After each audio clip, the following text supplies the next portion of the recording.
किसने भेजा बे तुझे यहाँ? शेर खुद के अलावा किसी और के ऑर्डर्स फॉलो नहीं करता। तुम जैसा कुत्ता नहीं हूँ मैं। मेरा नाम टाइगर है, यंग टाइगर।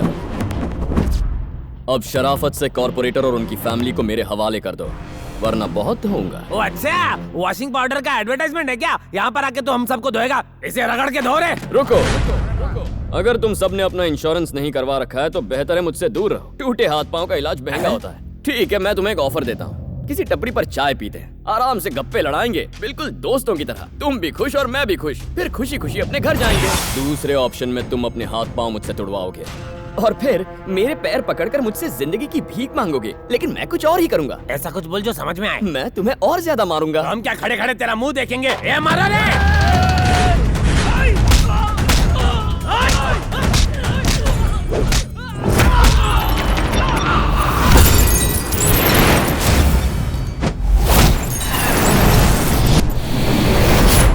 तेरा दोस्ताना वाला ऑफर अच्छा है, वो तो सुना है ना। खूब जमेगा रंग जब मिल बैठेंगे तीन यार, तू मैं और मोदी की चाय पीकर दिल का कमल खिल उठेगा। वन टाइम ऑफर था, एक्सपायर हो गया।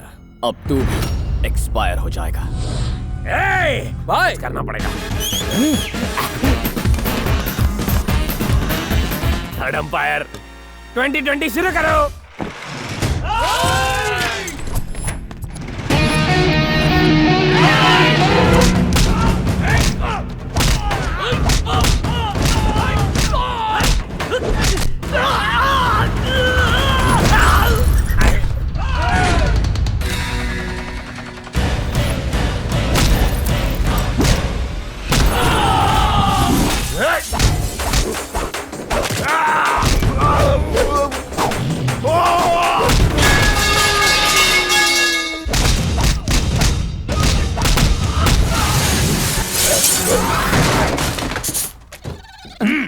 नीचे उतरो ना, बंदर मदारी से नहीं बचेगा।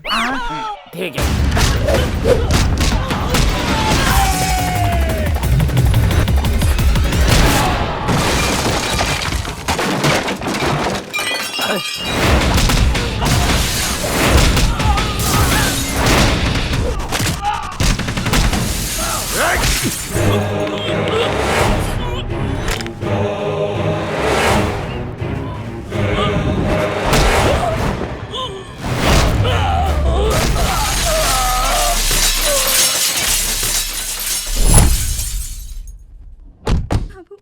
तारीफ में कुछ कहना चाहूंगा, तुम्हें बुलेट पर देखते ही समझ गया। किसी को मारना हो तो बुलेट बन जाता है, और जब किसी को तबाह करना हो तो बुलडोजर। भैया रुकिए, पागल हो गए हैं क्या आप? मेयर नहीं बन पाया तो क्या फायदा, पागल हो जाऊंगा मैं। मेरी जिंदगी बर्बाद हो जाएगी। किसने किया ये सब? कौन था वो जिसने ये सब किया? कौन था वो? बोल कौन? मैं नहीं जानता भाई, इससे पहले उसे कभी नहीं देखा। दिखने में कैसा था? कैसे दिखता था? वो दिखने में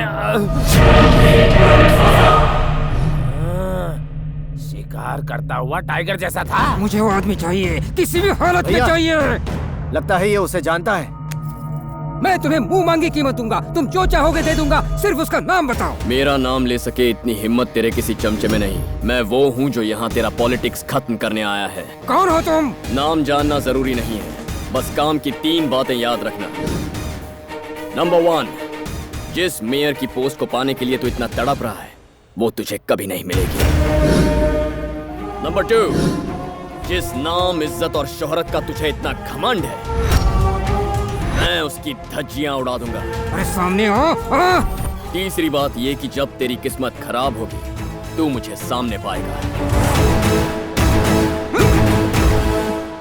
कौन है ये आदमी? ये है कौन? ये वो मॉम का फोन है। हाँ, हेलो। हाँ मॉम। कैसे हो बेटा? अपना ख्याल रख रहे हो ना? टाइम पर खाता हूँ, टाइम पर सोता हूँ। अभी भी सो ही रहा था। अभी तक? इस वक्त अमेरिका में रात के 12 बजे हैं मॉम, इंडिया में भी 12 बजे हैं। हाँ, दिन के। इसने तो इंडिया के दिन को अमेरिका की रात बना डाला। अरे चुप कर यार। ठीक है बेटा, अब तुम सो जाओ। Good night mom. Good night. तुम तो हमारे साथ छुट्टियां बिताने के लिए आए हो ना, ये मेयर के साथ झगड़ा क्यों कर लिया? तुमने माँ से झूठ क्यों कहा कि तुम यूएस में हो? मेरे गांव के लोग मुझे बहुत चाहते थे, वो मुझे अपने परिवार का सदस्य मानते थे। नमस्ते। कैसे हैं आप? ठीक है जी। बेटा वैसे तो हमारी बेटियों के लिए कई रिश्ते आए, लेकिन हमें तुम्हारे फैसले का इंतजार है। ये सब क्या है पापा? सब अपनी बेटियों का रिश्ता लेकर आए हैं। हमने तो कह दिया जो होगा तुम्हारी मर्जी से होगा। तुम्हारे जैसा दामाद पाकर कोई भी अपने आप को भाग्यशाली समझेगा। बेटा तुम हम में से किसी की भी बेटी से शादी के लिए हाँ कहो तो हम सबको बहुत खुशी होगी। अब सब तुम्हारे हाथ में है। मेरे हाथों में नहीं, मेरी माँ के हाथों में। मैंने अपनी माँ से वादा किया है कि इन्हीं की पसंद से शादी करूंगा। बताइए मॉम, इनमें से किसकी बेटी पसंद है? चिट्टी ही मेरी बहू बनेगी। चिट्टी मेरी दोस्त थी, हम एक साथ पले बड़े हैं। श्रीवल्ली में मेरे पापा के दोस्त रहते हैं धनंजय। चिट्टी उन्हीं की बेटी है। बचपन में ही मेरी शादी उससे तय हो गई थी। परिवार के सभी लोग इस रिश्ते से बहुत खुश थे। चिट्टी बड़ी होकर हमारे घर की बहू बनने वाली थी। अब निकलते हैं भाभी। अच्छा, चिट्टी मेरे पास आओ। मैं नहीं आऊंगी, मुझे आंटी के साथ ही रहना है। इसे 2-3 दिनों के लिए यहीं पर छोड़ दो ना। अच्छा ठीक है। चलते।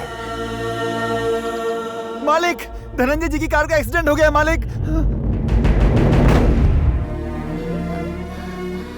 भाभी, मुझे वचन दीजिए कि आप मेरी बेटी को माँ का प्यार देंगी और बड़ी होने पर अपने घर की बहू बनाएंगी।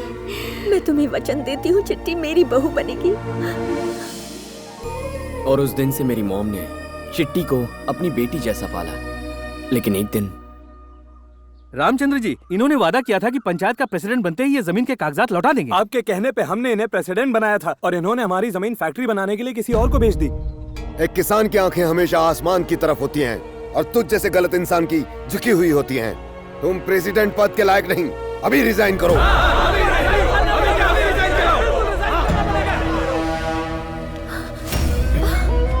भाई साहब, तुम्हारे पति ने मेरी बेइज्जती करके ठीक नहीं किया है अब उसे, और गांव वालों को दिखाऊंगा ये धनंजय क्या बड़ा है। मैं चिट्टी को अपने घर की बहू मान चुकी थी। पापा, अंकल गांव से क्या चले गए, उन्होंने हमें भुला दिया।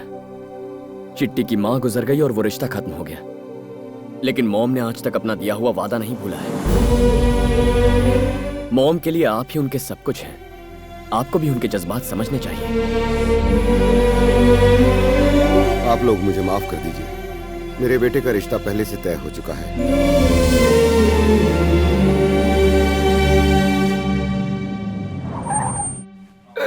अरे आइए आइए आइए।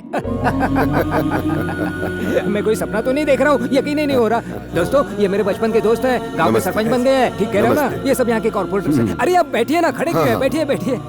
हाँ तो कहिए, कैसे आना हुआ? बात बहुत ही खास है। इनके बेटे के लिए आपकी बेटी का हाथ मांगने आए हैं। सच कह रहे हो? क्या ये सच है? ए दिवाकर, दामोदर, यहाँ आओ, आओ सब आओ। सुना तुमने? मेरा दोस्त सब पुरानी बातें भुलाकर अपने बेटे के लिए मेरी बेटी का हाथ मांगने आया है। रामचंद्र, मेरे घर में आकर मुझसे मेरी बेटी का हाथ मांगने की तेरी हिम्मत कैसे हुई?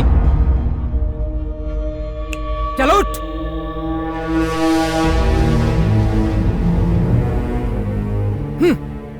ये क्या रामचंद्र, पहले तो पूरे गांव के सामने मेरी बेइज्जती की और आज यहाँ मुंह उठाकर चले आए। ओ, शायद तुम्हें पता चल गया कि मैं मेयर बनने वाला हूँ, हैं? या फिर मेरी बेशुमार दौलत देखकर भिखारी के मन में लालच पैदा हो गया, हैं? आज मेरा स्टेटस इतना ऊंचा है कि बड़े बड़े करोड़पति और सेलिब्रिटीज सिर्फ मुझसे अपॉइंटमेंट पाने के लिए तरसते हैं, और तू मेरे घर में नौकर बनने के लायक भी नहीं है। तेरे औकात मेरी जूती से भी कम है। धनंजय, जबान संभाल कर बात करो। हाय, मैं तुम्हारे गांव का वो कमजोर धनंजय नहीं हूँ जो तुम्हारी धमकियों से डर जाऊंगा। डी ब्रदर्स का चेयरमैन हूँ और इस शहर का होने वाला मेयर। अब अपना सर झुकाकर चुपचाप यहाँ से निकल जाओ, वरना कुत्तों की तरह भगाऊंगा।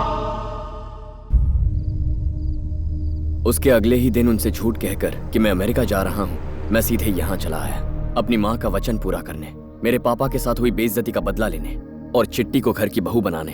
कार्तिक, अगला प्रोजेक्ट मिलने तक हम लोग भी फ्री हैं। हम तेरे साथ आ सकते हैं, पर हमें करना क्या होगा? धनंजय को अपनी बेटी के स्टेटस का बहुत घमंड है, तो पहले घमंड ही तोड़ेंगे।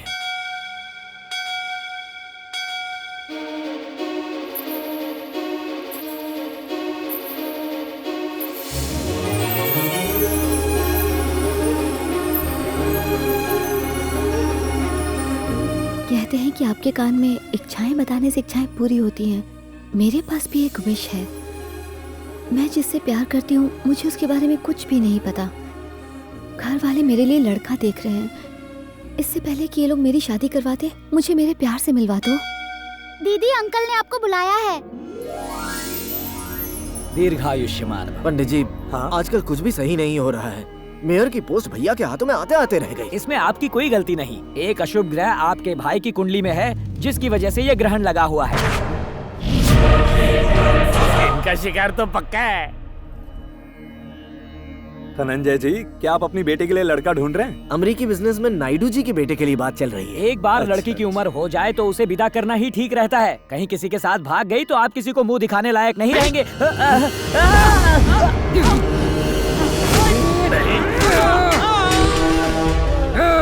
बिना हमारी रजामंदी के मेरी बेटी रुमाल भी नहीं खरीद सकती, समझे तुम? शादी हमारी मर्जी से ही होगी, वरना वो कुंवारी ही मर जाएगी।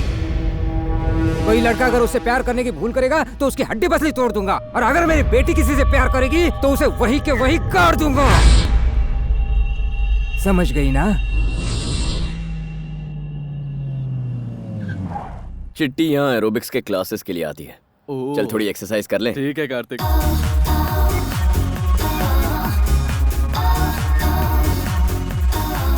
ये गलत है भाई, लड़कियां वहाँ पतली हो रही हैं, हम खड़े खड़े मोटे हो रहे हैं। अबे साइज जितना तगड़ा रहता है ना, मार्केट में डिमांड उतनी ज्यादा होती है।